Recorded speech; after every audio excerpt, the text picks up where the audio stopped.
सुप्रभात। मैं नीति मिश्रा आज डॉक्टर संपूर्णानंद मिश्र द्वारा रचित कहानी मातम का वाचन करने जा रही हूँ। प्रस्तुत है कहानी मातम।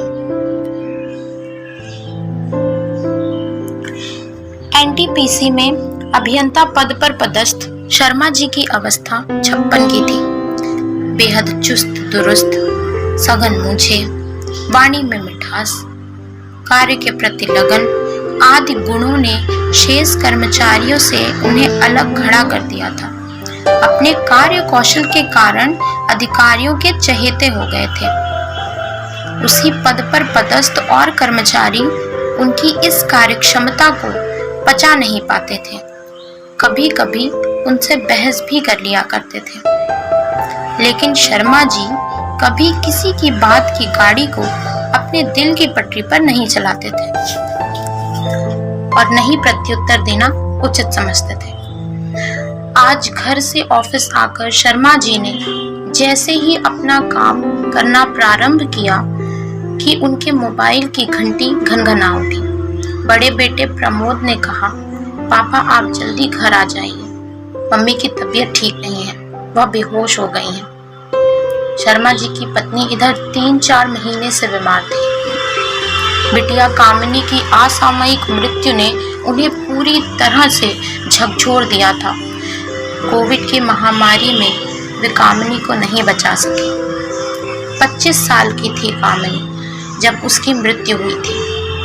5 फीट 4 इंच लंबी, गेहुआ रंग, देह में कसावट, नीली गहरी आंखें, उभरे हुए उरोस, इस तरह की बनावट थी जैसे लगता था कि विधाता ने फुर्सत से बनाया। ब्याह के लिए शर्मा जी वर ढूंढ रहे थे, लेकिन कोई अच्छा लड़का नहीं मिल रहा था।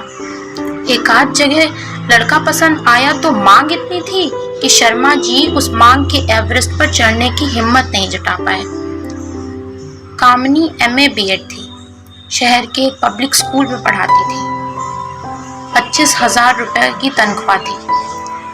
घर में कुछ आर्थिक सहयोग भी कर देती थी, जिससे गृहस्थी की गाड़ी चलाने में जयप्रकाश शर्मा को कभी किसी प्रकार की दिक्कत नहीं हुई। घर पहुंचकर शर्मा जी ने शहर से एम्बुलेंस बुलवाया और पत्नी को शहर के एक अच्छे निजी अस्पताल में भर्ती कराया। डॉक्टर श्रीवास्तव ने कई आवश्यक जांच लिख दी और कहा कि जांच की रिपोर्ट के बाद ही हम कुछ कह बता पाएंगे। वैसे इन्हें गहरा सदमा लगा है। कोई बात ऐसी जरूर है जिसकी पीड़ा इनके मस्तिष्क पर बार बार प्रहार कर रही है। प्रमोद ने कहा कि मम्मी ठीक हो जाएंगी ना सर। डॉक्टर ने सिर हिलाया, धैर्य रखिए और ईश्वर पर विश्वास कीजिए। शाम को रिपोर्ट आई। रिपोर्ट अच्छी नहीं थी। डॉक्टर ने शर्मा जी को अपने केबिन में बुलाया और कहा कि मिस्टर शर्मा, 10% उम्मीद है। इनका ब्लड शुगर बहुत हाई है और ब्लड प्रेशर भी लगातार घट रहा है। किडनी भी प्रभावित हो चुका है। आप उम्मीद रखिए। आप 2 लाख रुपए रिसेप्शन काउंटर पर जमा करा दीजिए, जिससे इनको शीघ्र ही आवश्यक दवाएं दी जा सके।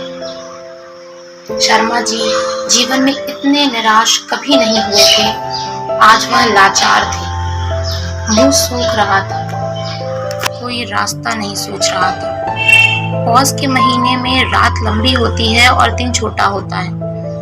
पत्नी चंद्रावती ICU में थी। शर्मा जी कभी निराश आंखों से ICU के बाहर से पत्नी को बीच बीच में देखने का असफल प्रयास कर लेते थे। जब मन नहीं माना तो दरवाजा खोलकर जैसे ही अंदर जाने लगे, तैसे ही असिस्टेंट डॉक्टर ने कहा कि आप बाहर चलिए, यहाँ किसी को इजाजत नहीं है। आपकी जरूरत होगी तो हम आपको बुला लेंगे। रात के 10 बज चुके थे। अस्पताल से घर की दूरी कुछ 40 किलोमीटर थी।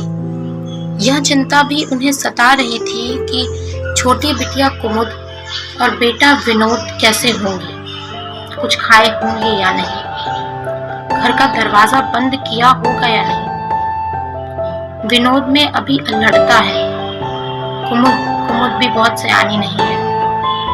इसी उधेड़-बुन में शर्मा जी की आंखें कब लग गईं, उन्हें पता ही नहीं चला। रात के 1 बज रहे थे।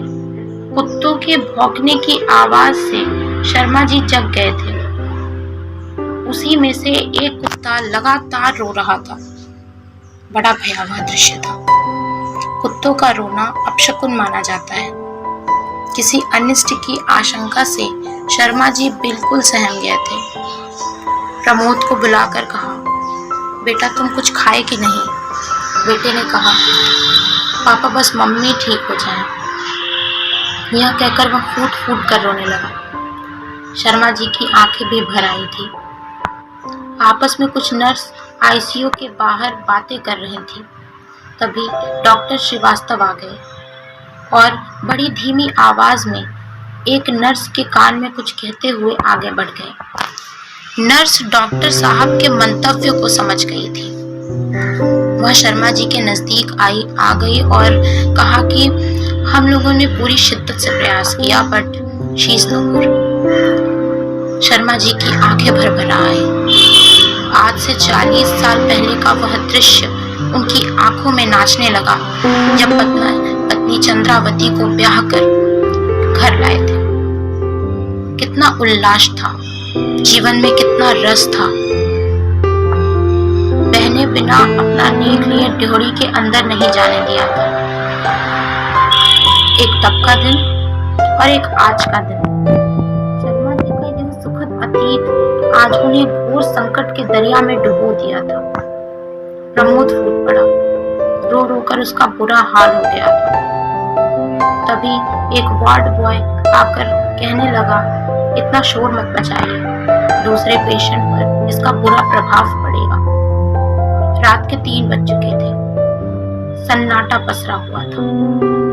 शर्मा जी के इशारों को समझते हुए प्रमोद ने गाड़ी का प्रबंध किया। चंद्रावती की डेड बॉडी रखी गई। शर्मा जी और प्रमोद घर आ गए थे। कुछ मोहल्ले के लोग भी इकट्ठा हो गए थे। छोटी बिटिया कुमुद के सर पर हाथ रखकर शर्मा जी ने कहा कि तुम्हारी मम्मी हम लोगों को छोड़कर किसी और लोक में चली गई बेटा। विनोद गश खाकर गिर गया। घर में मातम छा गया था।